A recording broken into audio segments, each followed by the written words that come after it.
Praise the Lord. सिगां सेन्टाराव जोंनिनो बासायगिरि फोरबो जिसुखौ हामबाय होनग्रोयो।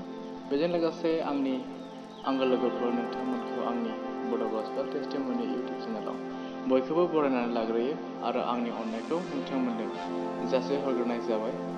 दिनै बे भिडिअनि गेजेरजों आं नोंथांमोननो माखासे बाइबेलनि पार्ट दिहुननो सानदों, जायफोराव जिसुआ आंनो होननानै 7 बार मिथिहोदों।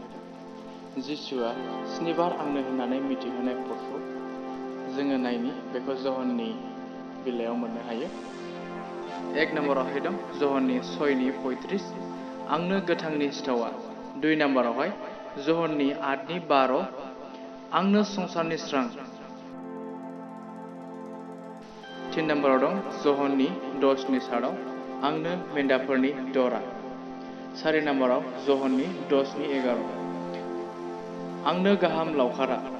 5 नम्बराव जहननि 11:25 आंनो सिखांफिननाय आरो गोथाङा। 6 नम्बराव जहननि 14:6 आंनो लामा नंगौ आरो गोथाङा। 7 नम्बरावहाय जहननि 15:1 आंनो नंगौ द्राक्षा बेन्दों आरो आंनि आफाया मावग्रा।